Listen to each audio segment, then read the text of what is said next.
लोकायुक्त विधेयक विधानसभेमध्ये मंजूर झाल्यानंतर मुख्यमंत्री एकनाथ शिंदे यांनी ज्येष्ठ समाजसेवक अण्णा हजारे यांना फोन करून त्यांच्याशी संवाद साधला। हे विधेयक संमत केल्याबद्दल अण्णा हजारे यांनी मुख्यमंत्री एकनाथ शिंदे यांचे आभार मानले। सध्या राज्यामध्ये अनेक आंदोलनं सुरू आहेत, त्यामुळे तुमचं आंदोलन आम्हाला परवडलं नसतं, म्हणून आम्ही लोकायुक्त विधेयक मंजूर केलं असं मिश्किलपणे मुख्यमंत्री अण्णा हजारे यांच्याशी बोलताना म्हणाले। नमस्कार अण्णा, अभिनंदन।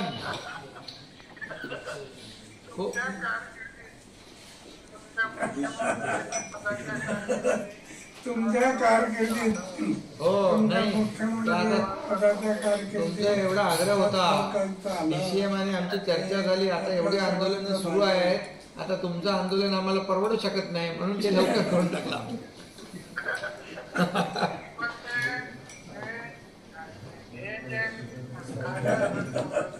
पण हे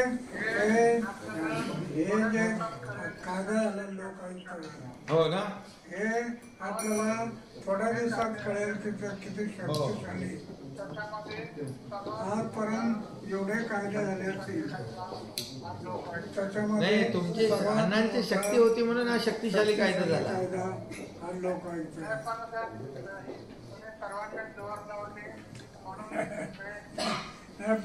नाही, बऱ्याच लोकांचा त्याला थोडासा निगेटिव्ह अप्रोच होता, विरोध होता, पण आता आम्ही ठरवलं अण्णा जे सांगतील ते कुठलंही चुकीचं काम होणार नाही, समाजासाठी त्यांचं चांगलंच मत असणार आणि चांगल्या भल्यासाठीच करणार, म्हणून आम्ही ठरवून टाकलं आणि ते करून टाकलं। आता जे काय अडचणी होत्या त्या आज दूर झाल्या सगळ्या। हो,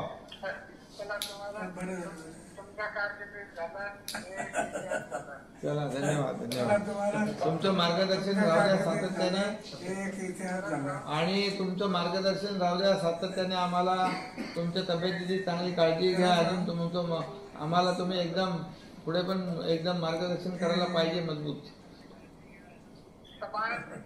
बर,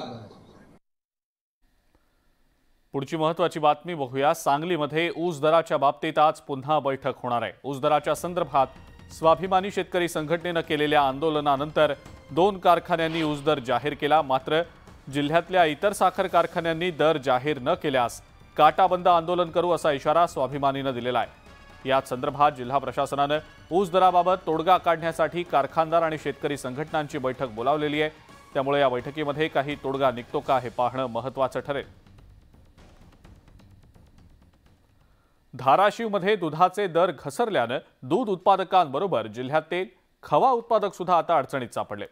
सरमकुंडी पाथरूड हे गाव खवा बनवण्यासाठी, पेढा बनवण्यासाठी राज्यभरामध्ये प्रसिद्ध आहे, मात्र गेल्या काही दिवसांपासून दुधाचे दर 7 ते 8 रुपयांनी कमी झालेत आणि परिणामी खवा उत्पादकांनाही कमी दर मिळत असल्याने त्यांचा उद्योग आता अडचणीत आलेला आहे, त्यामुळे दूध दरवाढ करावी अशी मागणी त्यांनी केलेली आहे। शेतकऱ्याच्या दुधाला 25 रुपये दर असल्यामुळे शेतकरी आमच्याकडे दूध घालत नाही। शेतकऱ्याच्या दुधाला कमीत कमी 30 ते 35 रुपये दर भेटला पाहिजे, त्या टायमिंगला शेतकरी आमच्याकडे दूध घालेल आणि आमचं उत्पन्न वाढेल। आमच्या खव्याला पुढं बाजारपेठेत पण भाव मिळाला नाही, त्यामुळे आमचे धंदे एकदम डाऊन झालेले आहेत। तरी सरकारने दूध उत्पादकाला चांगला दर देऊन सहकार्य करावे ही मी सरकारला नम्र विनंती करतो। जळगाव जिल्ह्यातील केवळ 40 गाव हा एकच तालुका दुष्काळग्रस्त म्हणून जाहीर करण्यात आला आणि त्यामुळे इतरही तालुके दुष्काळग्रस्त जाहीर करण्याची मागणी होतीये। त्यानुसार जळगावमधील सगळ्याच तालुक्यांमधील भौगोलिक वातावरणासह भूजल पातळी तसंच पिकांचे नुकसानीचे निकष याबाबतची माहिती जिल्हाधिकारी आयुष प्रसाद यांनी दुष्काळाची पाहणी करण्यासाठी आलेल्या केंद्रीय पथकासमोर सादर केली आहे।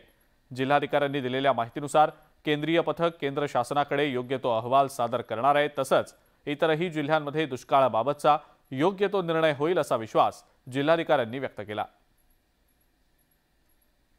आपण त्यांना पूर्ण माहिती दिलेली आहे। सगळे निकषमध्ये जो आपलं ड्राउट अँड ड्राउट लाईक सिच्युएशनचे जो ट्रिगर्स असतो, त्याच्या जो सॉइल मॉइश्चरचा ट्रिगर्स असतो, भूजल स्तरचे ऑब्झर्वेशन वेलचा जो माहिती असतो, सगळे माहिती देण्यात आलेली आहे आणि याच्यावर योग्यता अहवाल सादर करतील आणि मला विश्वास आहे की योग्यता निर्णय याच्यावर घेण्यात येईल।